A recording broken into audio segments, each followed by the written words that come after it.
Hello dear student, तो कैसे हैं आप सभी लोग। तो होप सो आप सभी लोग की प्रिपरेशन बहुत अच्छी चल रही होगी। और 2023 का आपको पता है लास्ट 4 मंथ बचे हुए हैं। और इसी कड़ी में अभी आपको पता है कि 2022 का जो जस्ट मेंस का भी रिजल्ट भी आया है। और मेंस के रिजल्ट के अंदर बहुत सारे स्टूडेंट जो हमारे पढ़ाए हुए वो सेलेक्ट भी हुए हैं। तो उसी कड़ी में कि यहाँ पर जो 2023 के जो स्टूडेंट हैं जो एग्जाम देने जा रहे हैं, उन्होंने मुझे काफी बोला कि सर हमें थोड़ा सा गाइडेंस अगर मिल जाए उनसे जो इस बार सेलेक्ट हुए हैं, तो ये हमारे फ्यूचर के लिए बहुत अच्छा होने वाला है। तो उसी के लिए अपन क्या कर रहे हैं कि यहाँ पर मैं आपको बहुत सारे स्टूडेंट जो है उनसे मैं मिलवाऊंगा, और जो भी आपके क्वेश्चन है वो आपका जवाब भी देंगे। तो देखो यहाँ पर अगर हम बात करें तो पहले जो हमारे कैंडिडेट से जो हमारे स्टूडेंट है जो सेलेक्ट हुए हैं वो है मोतीलाल। और अगर मैं आपको इनके अचीवमेंट की बताऊं तो इन्होंने फर्स्ट रैंक हासिल की है इलेक्ट्रिकल ब्रांच के अंदर, एसटी कैटेगरी के अंदर। अगर अब इनकी बात करें ऑल इंडिया रैंक की, तो ऑल इंडिया रैंक जो है इनके आपके पास में इलेक्ट्रिकल ब्रांच के अंदर 142 जो है, 192 है ना, 192 जो है 192 इनकी ऑल इंडिया रैंक है। और अगर हम बात करें ओवरऑल सारी ब्रांचेस को अगर मिलाएं तो सारी ब्रांचेस के अंदर इनकी 484 जो है वो रैंक है। यानी कि आपको पता है कि फर्स्ट रैंक अगर वो लेकर आए हैं एसटी कैटेगरी के अंदर, और आपके पास में 192 ऑल इंडिया इलेक्ट्रिकल रैंक है, तो इसका मतलब इन्होंने प्रिपरेशन अपनी बहुत अच्छी की होगी। तो इनसे अपन मिलाते हैं। तो first of all congratulation dear, आपको बहुत बहुत बधाई हो। थैंक यू आपकी सर। फैमिली को सभी को बहुत बहुत शुभकामनाएं। तो आपने लाइफ का जो एक अचीवमेंट है जो सभी का टारगेट होता है, और मैं आपको बताता हूं इनको जो डिपार्टमेंट मिला है, बेटा सभी का जो सपना होता है एसएससी जेईई एग्जाम के थ्रू जाने का, वो होता है सीपीडब्ल्यूडी के अंदर। तो इन्होंने अपना सपना जो है वो पूरा साकार किया है। और इन्होंने जो है अपनी जो फैमिली की जो एक्सपेक्टेशन है वो सारी इन्होंने पूरी की है। तो चलिए मोतीलाल, अगर अब मैं बात करूं यहाँ पर तो हमारे जितने भी स्टूडेंट हैं उन्होंने बहुत सारे मुझे क्वेश्चंस भी बताए हैं। तो पहले मैं कुछ कॉमन क्वेश्चंस जो स्टूडेंट के होते हैं वो मैं आपसे पूछना चाहूंगा। सबसे पहले तो ये आपका कौन सा वाला अटेम्प्ट था अगर हम बात करें तो। सर ये मेरा तीसरा अटेम्प्ट था सर। अच्छा, थर्ड अटेम्प्ट था। तो देखो जी अगर सर। आपने थर्ड अटेम्प्ट अगर आपने दिया है इस बार, तो 2 बार अगर आपने अटेम्प्ट दिया होगा, तो यहाँ पर थोड़ा सा आपको पता है कि फैमिली प्रेशर या सोसाइटी प्रेशर नॉर्मली बिल्डअप हो जाता है। तो जी उसको सर। आपने कैसे रिलीज किया था।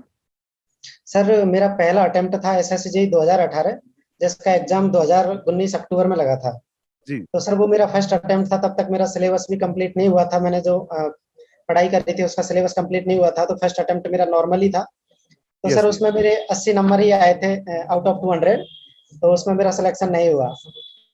Yes dear. सेकंड और अटेम्प्ट सर मेरा एसएससी जेईई 2019 था। जी। जी। तो सर मैंने उसमें 130 नंबर का टारगेट बनाया था कि इतने नंबर पे हो जाएगा, क्योंकि जो लास्ट ईयर कट ऑफ थी वो कम थी इससे। तो सर मैंने 130 नंबर अचीव भी किया, लेकिन उस टाइम पे सर कट ऑफ बहुत ज्यादा चली गई थी। 161 जनरल की गई, मेरी एसटी कैटेगरी की 136 नंबर गई। तो हाँ, ये उस टाइम भी नॉर्मली सर हो मेरा। ये नॉर्मली हो जाता है। अपन कभी क्या करते हैं, कभी कोई टारगेट बना लेते हैं ना कि यार मुझे 130 लाना है या 140 लाना है, लेकिन वो 1-2 मार्क्स जो है वो वेरी थोड़ा सा कर जाते हैं, और उससे अपने जी का एक सर। साल जो है अपना पूरा क्या होता है वेस्ट भी हो जाता है। और आपने मैंने ऐसा सुना है कि आपका जो है एक बार ऐसा भी हुआ था कि फॉर्म भी रिजेक्ट हो चुका था एक बार। लास्ट ईयर भी ऐसे बहुत सारे स्टूडेंट मेरे पास में आए थे जिनका फॉर्म भी क्या हुआ था, रिजेक्ट भी हुआ था।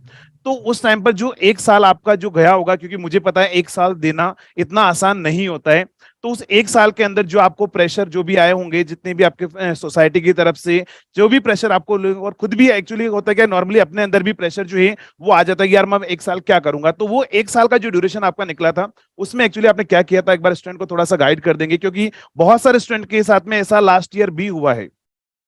जी सर। सर मेरा एसएससी जेईई 2020 का जो फॉर्म था सर वो रिजेक्ट हो गया था। उसमें सर एक प्रॉब्लम तो ये थी कि सर चश्मे के साथ फोटो अपलोड कर देते हैं, तो सर एसएससी यस। उसका फॉर्म रिजेक्ट कर देती है। तो सर फॉर्म भरते वक्त हड़बड़ाहट नहीं रखनी चाहिए। सर मेरे अंदर क्या है कि एक हड़बड़ाहट थी। मैंने फॉर्म जैसे 2 तारीख को स्टार्ट हुए थे सर, 3 तारीख को ही बिना सोचे समझे फॉर्म फिल कर दिया था। और सर यस, इसका एसएससी मतलब ये एडिटिंग कर। कि जो भी गाइडलाइंस है वो प्रॉपर पढ़नी है, स्टूडेंट को इस चीज का भी ध्यान जी। रखना है। जी यस सर, डियर। एसएससी ने सर एसएससी हमको दोबारा एडिटिंग का ऑप्शन नहीं देता है सर, तो इसका हमें खासकर ध्यान रखना चाहिए। तो सर उस टाइम पे फॉर्म रिजेक्ट हो गया था, तो मैं भी थोड़ा प्रॉब्लम में हो गया था। फैमिली प्रेशर इधर उधर से जो है रिलेशनल प्रेशर आने लगे। तो मैंने सर नॉन टेक में चला गया था सर, यस क्योंकि डियर। नॉन टेक भी मेरा काफी अच्छा था। तो मैंने उस टाइम पे सर रेलवे एनटीपीसी की भर्ती निकली हुई थी, यस तो डियर, उसका मतलब ये एग्जाम कि दिया। आपको पता है एसएससी जेई में भी नॉन टेक नॉर्मली आना ही है। तो वो एक जी साल आपने सर। मतलब ये यूटिलाइज किया है कि आपने अपना नॉन टेक काफी अच्छा स्ट्रॉन्ग कर लिया, ताकि जो है वो उसने इस बार जो आपको काफी ज्यादा हेल्प भी की होगी इस टाइम ड्यूरेशन बिल्कुल के अंदर सर। जो आपने इस बार एग्जाम दिया है। डेफिनेटली बहुत सही। जी और सर। अगर अगर हम बात करें, देखो इसके बाद में जो है, ये तो फर्स्ट नॉर्मली आप सभी को मैं बता देता हूँ कि आपको ध्यान रखना है कि जब भी फॉर्म फिलिंग स्टार्ट हो तो आपको हड़बड़ी नहीं करनी है। और ऐसे एक ही कैंडिडेट नहीं है, ऐसे बहुत सारे लास्ट टाइम जो है मेरे पास मैसेज आए थे स्टूडेंट के कि सर हमारा फॉर्म रिजेक्ट हो गया, अब हम क्या करें। तो इस चीज का ध्यान रखना है, प्रॉपर गाइडलाइन आपको पढ़नी है कि क्या आप चश्मे के साथ में आप फोटो अपना लगा सकते हो, नहीं लगा सकते हो, क्या फोटो की बैक साइड में सिग्नेचर करना कंपलसरी है या नहीं है। प्रॉपर गाइडलाइंस आपको पढ़ने के बाद में ही आपको फॉर्म फिल करना है, इस चीज का आपको ध्यान रखना है, ये प्रॉपर आपके पास में। तो ये बहुत अच्छा आपने पॉइंट बताया डियर, कि ये जो जी सर। स्टूडेंट है, जो स्टूडेंट मान लो ऐसा ध्यान नहीं रखते तो वो उनका फॉर्म भी हो सकता था कि वो रिजेक्ट हो जाए। चलिए बहुत सही। अब देखो जी सर। सर डियर, जो मैक्सिमम स्टूडेंट का जो दूसरा क्वेश्चन होता है वो होता है कि यार सर लास्ट 4 मंथ बचे हुए हैं, इस 4 मंथ की जो प्रिपरेशन है वो हमें कैसे करनी चाहिए।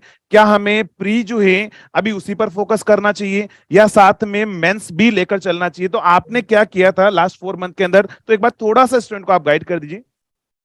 सर लास्ट 4 मंथ में अगर बात की जाए तो सर सबसे बेहतरीन जो मेरे अकॉर्डिंग स्ट्रेटेजी है वो यह होनी चाहिए कि सर पहले तो अपन को 2 मंथ अपना सिलेबस जो है वो कंप्लीट कर लेना चाहिए। सर जैसे यस हम डियर। नेटवर्क पढ़ रहे हैं तो सर जैसे सब्जेक्ट वाइज भी हमको टेस्ट देते रहना चाहिए। जैसे नेटवर्क कंप्लीट हो गया तो हमको नेटवर्क के टेस्ट देते रहना चाहिए। साथ ही सर हमको उनका एनालिसिस भी प्रॉपर तरीके से करते रहना चाहिए। और सर जैसे ही मतलब सिलेबस कंप्लीट हो जाए फिर हमको फुल लेंथ टेस्ट पे आ जाना चाहिए और फुल लेंथ टेस्ट देना चाहिए सर रेगुलर पर डे का एक टेस्ट।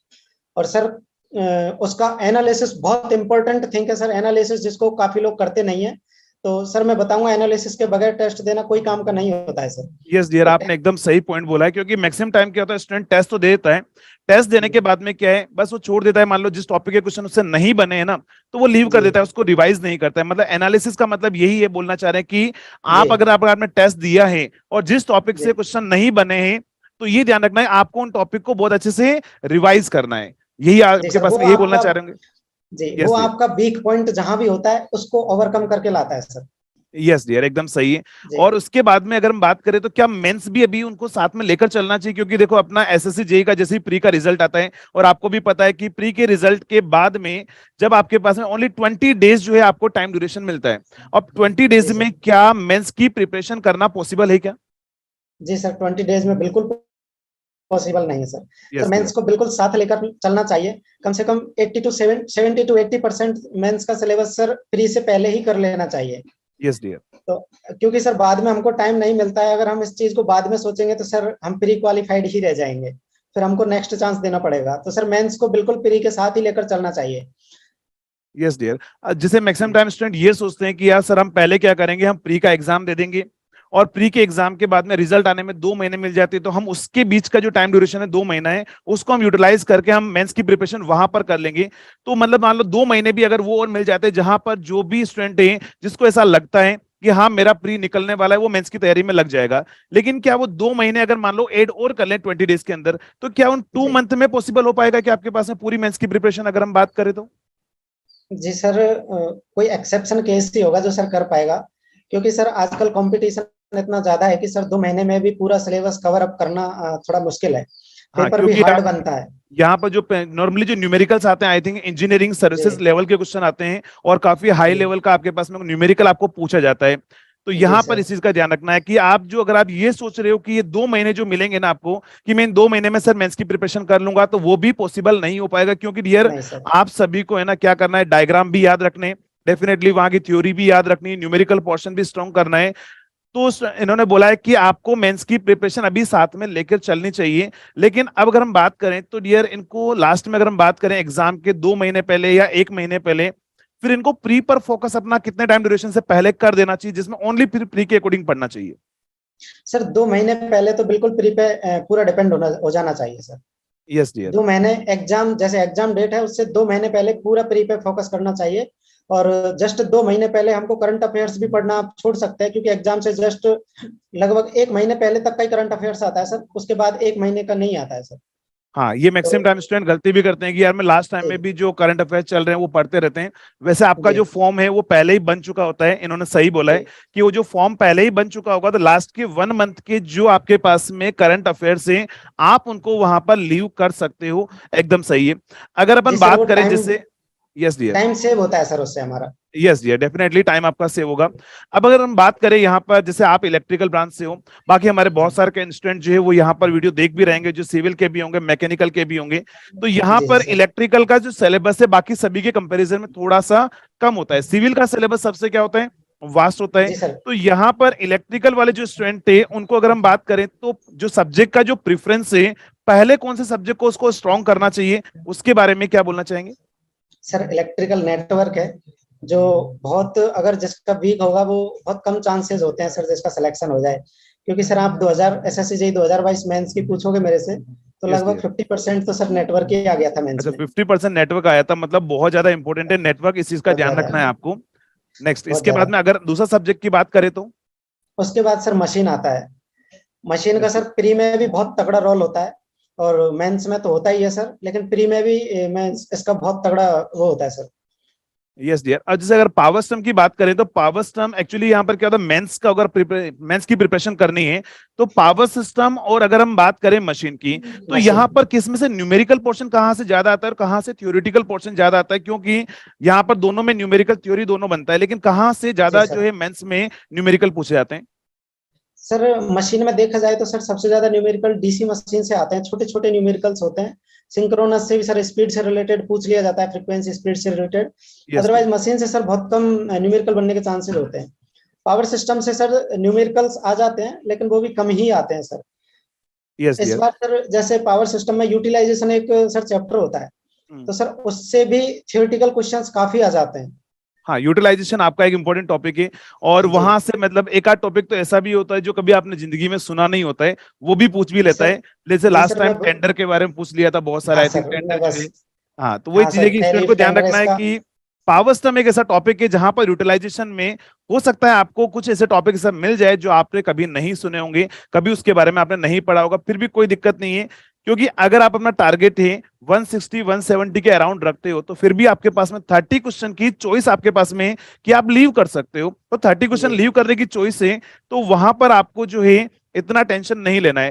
जैसे मैक्सिमम टाइम ऐसा होता है कि अगर आप एग्जाम हॉल में बैठे हो और एग्जाम हॉल में उन्होंने क्या किया, जैसे पेपर अटेम्प्ट करना स्टार्ट किया और मान लो स्टार्टिंग के 10 क्वेश्चन में से 5 क्वेश्चन अगर स्टूडेंट से नहीं बनते हैं, तो वो थोड़ा सा टेंशन में आ जाता है। तो उस टाइम पर स्टूडेंट को क्या करना चाहिए? या एग्जाम का प्रेशर आपके ऊपर भी आया होगा एग्जाम हॉल में, क्योंकि आपने फर्स्ट अटेम्प्ट जी दिया सर। है, उसमें आपके थोड़े से कम मार्क्स आए थे, सेकंड में थोड़े से 3-4 मार्क्स आप रह गए थे। तो उस एग्जाम हॉल के प्रेशर को कैसे रिलीज करना चाहिए स्टूडेंट को?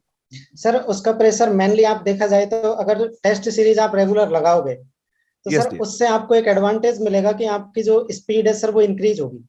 और सर उसमें ये भी एक आपको बेनिफिट मिलेगा कि सर जो क्वेश्चन हार्ड है, कुछ क्वेश्चन सर एग्जामिनर देता ही ऐसे है कि स्टूडेंट इनमें फंसे। यस डियर, ताकि डेफिनेटली। हाँ जी सर, कुछ क्वेश्चन इसी टाइप के होते हैं सर, उनको स्किप करना सीखना पड़ता है हमको। तो सर अगर किसी क्वेश्चन में 1 मिनट से ज्यादा लग रहा है या 1.5 मिनट अप्रोक्स ज्यादा लग रहा है, तो सर उसको स्किप करके हमें तुरंत फॉरवर्ड करना चाहिए सर, नेक्स्ट क्वेश्चन पे बढ़ना चाहिए। हाँ, मतलब ये कि मैं आपके पास में एग्जामिनर स्टार्टिंग में इन्होंने जैसा बोला है कि आपको 5 से 10 क्वेश्चन में से 2 क्वेश्चन आपको नॉर्मली ऐसा देगा जिसमें आपका टाइम वेस्ट होगा, और जी आपको सर। पता है आपका जो एग्जाम है नॉर्मली आपको एक क्वेश्चन करने के लिए ओनली 40 सेकंड प्रोवाइड कराता है। तो 40 सेकंड जी में आपको आंसर देना है, अगर आपने 2-3 मिनट दे दिए तो वहां पर थोड़ा सा आपको दिक्कत हो सकती है। तो ये बहुत बड़ा पॉइंट है जो आपको ध्यान रखना है, जो इन्होंने बताया है। अगर हम बात करें तो देखो मैक्सिमम टाइम हमारे जो यहाँ पर स्टूडेंट देख रहे हैं ना, कुछ स्टूडेंट सेकंड ईयर के भी होंगे, कुछ थर्ड ईयर के होंगे, कुछ फाइनल ईयर के होंगे। तो इनके मन में डाउट रहता है कि सर प्रिपरेशन कौन से ईयर से स्टार्ट कर देनी चाहिए। तो जैसे अगर मैं आपकी बात करूं तो आपने कौन से ईयर से प्रिपरेशन करना स्टार्ट कर दिया था? सर मेरी बात की जाए तो सर मैं थोड़ा कॉलेज लाइफ में ऐसे ही रहा था, तो मैंने कॉलेज लाइफ में प्रिपरेशन नहीं किया सर एसएससी के बारे में। हाँ, मतलब तो सर मैं जैसे पास आउट। कॉलेज की हवा नॉर्मली सभी को लगती है, एकदम सही हाँ पॉइंट सर। बोला आपने। हाँ यस सर, डियर। तो कॉलेज के बाद जैसे ही पास आउट हुआ तो लगा कि यार कुछ करना है, कुछ करना है। तो सर एक दो टीचर्स थे, तो उन्होंने कहा कि जेई एक बहुत बढ़िया पोस्ट होता है एसएससी जेई, तो आप उसके लिए ट्राई कर सकते हो। तो सर मैंने यूट्यूब पे वीडियोस देखे कि एसएससी जेई क्या होता है, तो पहले इसको जाना, फिर मुझे ये बहुत बढ़िया लगा, तो सर मैंने पास होने के बाद में जस्ट इसका प्रिपरेशन स्टार्ट किया था। जैसे अगर आपने पास होने के बाद में जब प्रिपरेशन स्टार्ट किया था, तो जी। आपको थोड़ा सा कुछ रिग्रेट हुआ होगा ऐसा कि यार काश में अगर सेकंड ईयर से अपनी प्रिपरेशन स्टार्ट कर देता। तो ये जो जी आपके सर। पास में आपने 2 साल जो बीच में निकले हैं, जब आपने पहला 18 में दिया था, फिर 19 में दिया था, फिर 21 में आपके पास में फॉर्म रिजेक्ट हो गया था आपके पास में, जी तो वो जो आपको रिग्रेट हुआ होगा, तो स्टूडेंट को क्या बोलना चाहिए कि कब से उनको अपनी प्रिपरेशन स्टार्ट कर देनी चाहिए? सर अगर कॉलेज टाइम से करे तो सर बेस्ट है, क्योंकि इसमें सिलेबस ही सर पूरा टेक्निकल ही होता है। यस डियर, मैक्सिमम देखा जाए तो सर पूरा ओवरऑल 500 में से कट ऑफ जाती है प्री प्लस मेंस को ऐड करके। तो सर 400 नंबर तो उसमें टेक्निकल ही होता है। यस और डियर, सर हम पूरा कॉलेज लाइफ में टेक्निकल ही 4 साल तक चलता है। अगर हम उस टेक्निकल को उसी टाइम पे स्ट्रॉन्ग कर ले तो सर हम फर्स्ट अटेम्प्ट में भी इसको निकाल सकते हैं, और मेरे काफी दोस्त हैं जिन्होंने फर्स्ट अटेम्प्ट में भी निकाला है। Yes dear. मतलब जो भी सेकंड ईयर के हैं या थर्ड ईयर के स्टूडेंट जो भी देख रहे हैं, जी आपको अभी से अपनी प्रिपरेशन स्टार्ट कर देनी चाहिए, क्योंकि इन्होंने जैसा बोला है कि जो मेंस का एग्जाम है वो नॉर्मली ऐसा लो लेवल का एग्जाम नहीं होगा। आजकल नॉर्मली प्री का एग्जाम भी इतना लो लेवल का नहीं होता है, काफी अच्छे हाँ जी लेवल सर। के क्वेश्चन आपको एग्जाम के अंदर पूछे जाते हैं। तो आपको अभी से अपनी प्रिपरेशन है वो कंटिन्यू रखनी पड़ेगी, इन चीज का ध्यान रखना है। अब अगर हम जी बात करें नेक्स्ट, अगला जो स्टूडेंट का क्वेश्चन होता है कि सर टेस्ट सीरीज कब से देना स्टार्ट कर देना चाहिए। मुझे बहुत सारे स्टूडेंट ने बोला था कि सर टेस्ट सीरीज के बारे में वीडियो बनाइए, तो मैं आप ही से बोलना चाहूंगा कि आप स्टूडेंट को बताइए कि टेस्ट सीरीज कितने दिन पहले से स्टार्ट कर देनी चाहिए। सर वैसे तो टेस्ट हमको जैसे कोई चैप्टर होता है तो उसको जैसे चैप्टर हमने कंप्लीट पढ़ लिया तो उसके बाद ही हमको एक टेस्ट उस चैप्टर वाइज टेस्ट को देते रहना चाहिए। यस डियर, जिससे क्या है कि सर जैसे हम कोचिंग करते वक्त हम टेस्ट सीरीज थोड़ा ज्वाइन कर लेंगे और चैप्टर वाइज टेस्ट देंगे, तो सर हमको अगर टेस्ट देंगे तो कोई डाउट आएगा, और डाउट आएगा तो सर उस टाइम पे हमारे पास फैकल्टीज भी होती है कोचिंग के यस, टाइम पे, तो सर हम यस डियर, फैकल्टी से जाके भी डिस्कस कर सकते हैं। Yes dear. तो जी मतलब कि आपको टेस्ट सीरीज कम से कम 4 मंथ पहले, 5 मंथ पहले स्टार्ट कर देनी चाहिए। जी मतलब सर। अभी जी लास्ट सर। के 4 मंथ अब बचे हुए हैं, नॉर्मल स्टूडेंट के बाद में 4 मंथ या 4.5 महीने बचे हुए हैं, तो उसमें अभी से उनको प्रिपरेशन स्टार्ट कर देनी चाहिए, टेस्ट सीरीज लगाना स्टार्ट कर देना चाहिए। लेकिन अगर जो एक और स्टूडेंट का डाउट होता है कि वो टेस्ट सीरीज देता है और टेस्ट देने के बाद में अगर मान लो उसके मार्क्स कम आ जाते हैं ना, तो वो वहां पर डीमोटिवेट होकर बैठ जाता है। तो क्या टेस्ट सीरीज देने के बाद में अगर मान लो आपके मार्क्स कम आ रहे हैं, तो क्या डीमोटिवेट होकर बैठना सही बात है, या फिर वहां पर एनालिसिस करना थोड़ा सा इंपॉर्टेंट रहेगा? क्या बोलना चाहेंगे इसमें? जी सर, बिल्कुल डिमोटिवेट नहीं होना चाहिए सर। काफी बार मेरा भी प्री में ऐसे हुआ है कि सर 200 में से काफी बार 65 नंबर ही आ रहे, क्योंकि कोई कोई टेस्ट बहुत हार्ड होता है। काफी यस बार डियर, 80 भी आए हैं सर, ऐसा नहीं है। लेकिन मैं जैसे डिमोटिवेट नहीं हुआ था, क्योंकि सर मैं जैसे टेस्ट दे लिया, 65 नंबर आए, ठीक है 65 आ गए। क्योंकि सर मैं आपसे पूछता था तो आपने भी मेरे को हमेशा मोटिवेट किया है कि बेटे जो क्वेश्चन रह गया है उनको दोबारा से आप एनालिसिस कीजिए। यस तो डियर, सर मैं उन क्वेश्चनों को उसी टाइम पे सीख लेता था। जो मेरी कमी थी मैं उन क्वेश्चनों को उसी टाइम पे सीख लेता था। एक अलग से मैंने डाउट रजिस्टर बनाया हुआ था सर, तो मैं उसमें अपने डाउट्स लिख लेता था कि ये मेरे डाउट्स है, तो उनको मैं लिख लेता था सर। मतलब तो यानी कि नेक्स्ट वो टाइम। जो, यस, ये वो जो डाउट्स है मतलब लास्ट टाइम पे अपन उसको रिवाइज कर पाए फिर से, क्योंकि जो क्वेश्चन हाँ अपने जी से सर, क्योंकि इजीली वो हमारा वीक इजीली जो पॉइंट बन होता है। जाता है पहली बार में, वो क्या होगा लास्ट तक भी वो आपके पास में बन ही जाएगा क्वेश्चन। लेकिन क्वेश्चन जी कौन सा नहीं बनता है, जो फर्स्ट टाइम में नहीं बना है, अगली बार में भी डाउट उसी में ही आएगा। तो वो अगर जी आपने सर। लिख दिया है तो आपने बहुत अच्छा काम किया था। और बाकी जी सभी स्टूडेंट को भी ये टेक्निक फॉलो करनी चाहिए कि अगर मान लो आप टेस्ट सीरीज दे रहे हो, कोई क्वेश्चन अगर आपसे नहीं बन रहा है, तो आपको उसको अपने सेपरेट रजिस्टर में लिख देना चाहिए कि ये क्वेश्चन मुझसे नहीं बना है, मतलब आगे फ्यूचर में अगर आएगा तो यहाँ पर मुझे थोड़ी सी प्रॉब्लम क्रिएट हो सकती है, तो उसको आपको अच्छे से रिवाइज करना है। डेफिनेटली ये आपको ध्यान रखना है। तो आप शॉर्ट नोट जब भी आप बनाओ तो इन चीजों का आपको ध्यान रखना है। अगर हम बात करें नेक्स्ट अगले क्वेश्चन पर, अगर हम बात करें तो स्टूडेंट का नेक्स्ट क्वेश्चन होता है कि सर जो आपके जैसे आपका अभी सिलेक्शन हो गया है ना, और जी सिलेक्शन सर। नहीं होने से पहले, तो सिलेक्शन जी नहीं सर। होने से पहले सोसाइटी में जो आपकी इमेज थी, और सिलेक्शन होने के बाद में जो सोसाइटी में अगर आपकी इमेज है, तो उसमें क्या चेंजेस हुआ है, लोगों के देखने के नजरिए में क्या क्या चेंजेस हुआ है? सर उसकी तो आप मत ही पूछो कि सर सिलेक्शन जब नहीं हुआ था तो सर कितना गिल्ट फील होता है। क्योंकि हर डेफिनेटली, कोई सर पड़ोसी है तो वो भी ताने मारते हैं, गांव वाले हैं सर, गांव में घूमते हैं तो वहां पे यस भी हर डियर, कोई पूछता है यार तैयारी कैसे चल रही है, यार तुझे तो बहुत दिन हो गए। तो सर प्रेशर नॉर्मली बात है कि होता ही है। तो सर उससे बचने के लिए सर मैं अपने हार्ड वर्क को सर हमेशा दिमाग में लाता था। जब भी कोई ऐसा क्वेश्चन करता था तो मैं सर अपने हार्ड वर्क पर बिलीव भी करता था कि यार यस, मैं मतलब हार्ड वर्क करता हूँ। अपने ऊपर कॉन्फिडेंस जी होना चाहिए सर। कि मैं कर सकता हूँ, बस यही है। जी सर, डेफिनेटली, मेरे को हमेशा लगता था कि मैं कर सकता हूँ। और सर यस, मैं जैसे काफी बार ऐसा होता था तो सर मैं जैसे आपसे डिस्कस करता था कि सर मेरे से कुछ लोग ऐसे बोलते हैं, तो सर आपने हमेशा ये किया है कि बेटे तुम मेहनत करते जाओ, बस तुम्हारा होगा एक दिन। तो सर मैं सेल्फ मोटिवेटेड इस तरह से था। तो सर कॉन्फिडेंस होना बहुत जरूरी है अगर आपको सिलेक्शन लेना है तो। तो डेफिनेटली, तो इनकी बात पर मुझे एक छोटी सी बात याद आ रही है कि रख हौसला वो मंजर भी आएगा, रख हौसला वो मंजर भी आएगा, प्यासे के पास चलकर समंदर भी आएगा, थक कर ना बैठ ए मंजिल के मुसाफिर, मंजिल भी मिलेगी और मिलने का मजा भी आएगा। मजा यानी भी कि आएगा। थोड़ा सा टाइम डेफिनेटली आपको देना पड़ेगा, लेकिन आपका जो सिलेक्शन है वो श्योर एंड श्योर है। आपकी मेहनत अगर आपने की है ना, तो वो मेहनत कभी ना कभी कामयाबी आपको जरूर दिलाएगी। इस चीज का डेफिनेटली आपको जो है ध्यान रखना है। अब ये जो लास्ट के 4 मंथ बचे हुए हैं और यहाँ पर जो स्टूडेंट प्रिपरेशन कर रहे हैं, जिनका मान लो सिलेबस अभी रनिंग कंडीशन में है, जैसे मान लो जिन्होंने प्रिपरेशन कंप्लीट सिलेबस हो चुका है, उसके बारे में तो अपन डिस्कस कर चुके हैं उनको कैसे पढ़ना चाहिए। लेकिन मान लो जी जो सर। अभी जस्ट प्रिपरेशन कर रहे हैं, क्योंकि मैक्सिमम टाइम ये होता है ना कि आधों की नींद तब खुलती है जब फॉर्म आ जाता है या उसके बारे में कोई भी न्यूज आ जाती है। तो अभी जैसे एसएसजेई का भी रिजल्ट भी आया है, यहाँ पर फॉर्म भी फिलिंग स्टार्ट होने वाला है बहुत जल्दी। तो उन स्टूडेंट को क्या बोलना चाहेंगे जो फिलहाल करंट में प्रिपरेशन कर रहे हैं? जी सर, सबसे पहले तो उनको ये है कि आप अपने नोट्स को प्रॉपर, सर मैं मेरा एक था अपना कि मैं सर अपने नोट्स से बहुत प्यार करता था। Yes dear. सर मुझे सिलेक्शन अगर कहीं मैं सबसे ज्यादा अहमियत देने चाहूंगा तो मैं अपने नोट्स को देना चाहूंगा सर। क्लास नोट्स बहुत इंपॉर्टेंट होते हैं सर, क्योंकि क्लास नोट्स ही एक अपने खुद के द्वारा लिखे हुए होते हैं, तो सर उनके साथ फीलिंग का अटैचमेंट होता है सर, तो यस बहुत डियर। जल्दी याद भी होता है सर उनसे। और सर अच्छा, मोस्टली अगर देखा जाए तो हमको सबसे ज्यादा प्रीवियस ईयर क्वेश्चंस लगाने चाहिए प्रीवियस ईयर सर। क्वेश्चन लगाना चाहिए, जी डेफिनेटली सर, सही है। Previous year question sir, daily का एक पेपर हमको लगाना चाहिए। डेली का एक पेपर जो है आपके पास, प्रीवियस ईयर जितने भी पेपर हो चुके हैं, ध्यान रखना है आपको जो पेपर है वो उसी सीक्वेंस में लगाना है। मतलब अगर सिलेबस हो चुका है ना, तो आपको ऐसा नहीं करना है कि पहले मशीन के क्वेश्चन लगा दिए फिर पावर सिस्टम के लगा दिए, नहीं, मिक्स फॉर्मेट में जैसा पेपर में पूछा जाता है वैसे ही आपको पेपर अटेम्प्ट करना है। इस चीज का भी आपको क्या करना है, ध्यान रखना जी है, ये चीजों का ध्यान रखना है ना। नेक्स्ट, जी इसके सर। बाद में अगर हम बात करें तो जो मैक्सिमम स्टूडेंट है, जैसे मान लो आपके पास में जो इस बार रह गए हैं, किसी कारणवश उनका सिलेक्शन नहीं हुआ है 2022 में, और 2-3 मार्क्स 5 मार्क्स से जिनकी रैंक नहीं आई, क्योंकि उनको भी जी बहुत सर। ज्यादा डिमोटिवेशन आया होगा, क्योंकि प्री निकाला है और डेफिनेटली हम भी फील कर सकते हैं, आपने भी फील किया है कि एक बार जो है आप 6 मार्क्स से आप रह गए थे। तो उन स्टूडेंट को भी आप कुछ गाइड करना चाहेंगे कि यार आप, क्योंकि आप उस स्टेज से आप गुजरे हो, आपने वो फील किया है वो टाइम, तो उनको क्या बोलना चाहेंगे कि अभी जिनका सिलेक्शन नहीं हुआ है? सर मैं उनको एक ही बात बोलना चाहूंगा कि सर उनको बिल्कुल भी हार नहीं माननी चाहिए, क्योंकि sir next time SSC JE 2023 के वो रैंक होल्डर्स है सर। Yes dear. जी सर, क्योंकि सर अभी वो सबसे टॉप पे है सर, जो कुछ ही नंबर से रहे सर वो सबसे टॉप पे है, और अगर उन्होंने बिल्कुल हार नहीं मानी तो सर नेक्स्ट टाइम के रैंक होल्डर्स है सर वो, तो उनको बिल्कुल हार नहीं माननी चाहिए सर।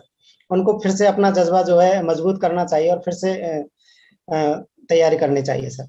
मतलब ये जो 4 महीने बचे हुए हैं, देखो 4 महीने का टाइम ड्यूरेशन कोई बहुत बड़ा नहीं है, ये जी टाइम सर। बहुत जल्दी निकल जाएगा, पता नहीं चलेगा। लेकिन अगर मान लो यहाँ पर रिजल्ट आने के बाद में, जैसा इन्होंने बोला है कि अगर आप टेंशन में बैठ जाते हो, तो देखो रिजल्ट को आप चेंज तो कर नहीं सकते। अब जो जी आ सर चुका बिल्कुल है नहीं। उसको आपको डेफिनेटली एक्सेप्ट करना चाहिए। और उसके बाद में अगर हम बात करें, तो यहाँ पर जो आपके पास 4 महीने हैं, इसमें फिर से अपने आप को एक बार फिर से बूस्टअप करो, फिर से मोटिवेट करो और लग जाओ। और इस बार आप भी इनकी तरह जो है सीपीडब्ल्यूडी जिसका सपना होता है डिपार्टमेंट का, वो सब जो डिपार्टमेंट है आप लेकर बैठोगे और अगली बार जो है आप भी टॉप करोगे एसएससी जेई एग्जाम को। तो इन सभी चीजों जी का सर। आपको ध्यान रखना है। तो फाइनल जो है वर्ड आप स्टूडेंट को, अगर इन सेशन को अगर हम यहाँ पर एंड करते हैं, तो फाइनल वर्ड जो है आप स्टूडेंट को क्या बोलना चाहेंगे जो भी 2023 या 24 में एग्जाम देने वाले हैं? सर मैं कुछ फाइनल वर्ड में कुछ मैं जैसे अपने की पॉइंट्स बताना चाहूंगा उनको। Yes dear. तो सबसे पहला तो यह है सर कि आप जिस एग्जाम की तैयारी कर रहे हैं सर, एसएससी जेई नहीं, कोई और दूसरा भी एग्जाम आ जाए, मान लो जैसे टेक्निकल की तैयारी करते हैं हम सर, तो स्टेट एग्जाम भी आ जाता है सर। मैं राजस्थान से बिलोंग करता हूँ, तो राजस्थान स्टेट इलेक्ट्रिसिटी बोर्ड का एग्जाम होता है। यस, वो भी तो सर हम आरएससीबी का जैसे, एग्जाम भी आने वाला है। हाँ जी, आरएसएसबी हाँ का आई जी, थिंक वो भी आ चुका है, जनवरी में एग्जाम होने वाला है। हाँ जी सर। हाँ। तो सर हमको सबसे पहले तो खुद पे कॉन्फिडेंस होना चाहिए कि सर यस मैं डियर। कर सकता हूँ। जी सर। और सर दूसरा देखा जाए तो अपने नोट्स को सर प्रॉपर रिवीजन करना चाहिए। मतलब अगर और हम बात तीसरा, करें, जैसे अगर रिवीजन की बात करें, तो जी मैक्सिमम टाइम क्या होता है, स्टूडेंट एक बार जैसे मशीन मान लो रिवाइज कर दिया, कोई भी किसी भी ब्रांच से बिलोंग करता है, अगर एक सब्जेक्ट को एक बार रिवाइज कर दिया, वो रख देता है साइड में कि बस मेरा तो हो गया। क्या उसको ऐसा करना चाहिए या हर मंथ में लगभग एक एक बार सब्जेक्ट को आराम से रिवाइज करना चाहिए फिर से? जी सर, सिलेबस होने के बाद तो मंथ तो सर बहुत दूर हो जाता है, 15 दिन में करना चाहिए सर। 15 दिन में रिवाइज करना चाहिए डेफिनेटली। जी सर, मंथ तो बहुत लंबा हो जाता है सर। Yes dear. और क्या बोलना जी। चाहेंगे? और सर एक ये है कि अपनी फैकल्टी पे हमेशा विश्वास करना चाहिए कि हमारी फैकल्टी ने जो पढ़ाया है वो बहुत सही है सर, उनको भटकना नहीं चाहिए। क्योंकि आजकल सर यूट्यूब है और काफी सारे ऑनलाइन प्लेटफॉर्म है जो भटका देते हैं सर स्टूडेंट हाँ, को। ऑनलाइन प्लेटफॉर्म जो है हर जगह नॉर्मली क्या है, ऑनलाइन प्लेटफॉर्म पे थोड़ा सा रहता है। और मैक्सिमम टाइम एक चीज ये भी होती है ना, एक चीज ये भी होती है कि अब ऑनलाइन का नॉर्मली जमाना है, ज्यादातर स्टूडेंट ऑनलाइन प्रिपरेशन ही करते हैं। वो जी क्या सर। करते हैं, वो अपने हैंड रिटन नोट्स नहीं बनाकर वो बस वो पीडीएफ जी। से पढ़ना पसंद करते हैं। तो क्या उनको पीडीएफ वाला फॉलो करना चाहिए या फिर जो फैकल्टी नहीं पढ़ा सर। रहे हैं उनके हैंड रिटन नोट्स बनाने चाहिए? सर मैं पीडीएफ को बुरा तो नहीं कहूंगा, अगर टाइम की कमी हो तो वो तरीका भी अच्छा है, लेकिन यस अगर डियर। आपके पास टाइम पूरा है तो सर प्रॉपर नोट्स बनाइए, आप अपने नोट्स से ही पढ़िए। सर अपने काफी नोट्स होते जो हैं जो है। Videos, yes dear.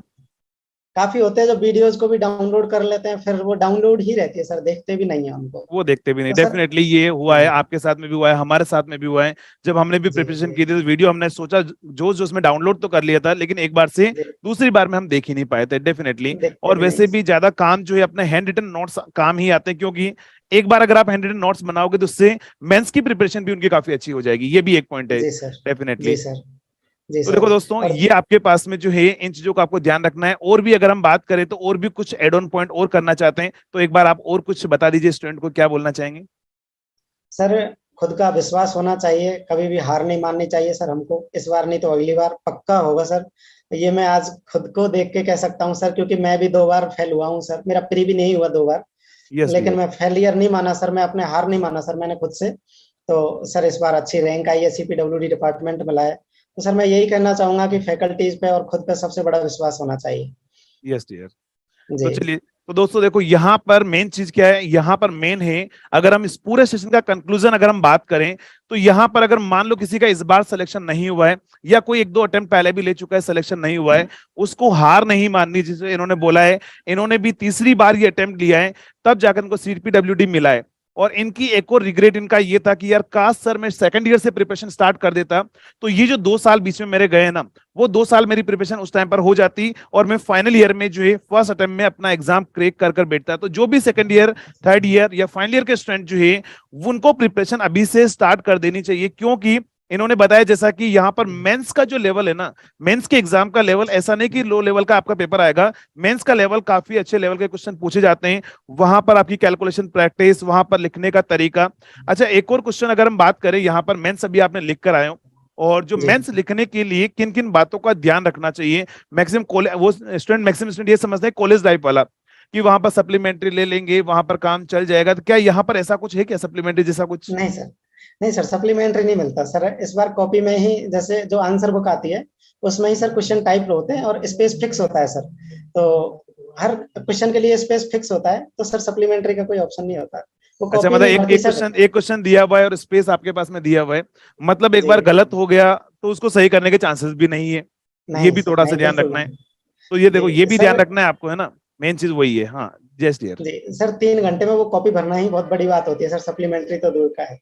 हाँ, मतलब कॉफी कॉपी भी जी। काफी बड़ी आती है आपके पास में। हाँ तो जी। देखो यहाँ पर है ना, आपको यही ध्यान रखना है एक चीज, मेंस अगर आप लिखने जाओगे ना, तो वहां पर आपको फर्स्ट टाइम में सही कैलकुलेशन करके आंसर आपको सही निकालना है, क्योंकि अगर मान लो आपने कहीं पर भी डेरिवेशन में या कैलकुलेशन में अगर आपने गलती कर दी है और उसको काट कर आप अगर फिर से लिखना चाहते हो तो आपके पास में स्पेस अवेलेबल नहीं होगा। मतलब नहीं। इसका मतलब क्या हो गया कि आपकी प्रैक्टिस आपकी इतनी होनी चाहिए, प्रैक्टिस ना, कि फर्स्ट टाइम में हर एक न्यूमेरिकल का सॉल्यूशन, हर एक डेरिवेशन, डायग्राम, थ्योरी, वो एग्जैक्ट सही आपको लिखना है। तो ये भी बहुत बड़ी बात है, जो मेंस लिखेंगे आगे जाकर उनको इन चीजों का भी क्या करना है, ध्यान रखना है।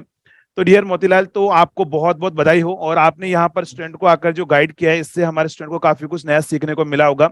अभी इसी जी कड़ी सर। में हम और भी आपको बहुत सारे स्टूडेंट से हम मिलाएंगे। तो अगेन कॉन्ग्रेचुलेशन आपको एंड आपकी फैमिली को बहुत बहुत बधाई हो। ठीक है dear, thank you so much.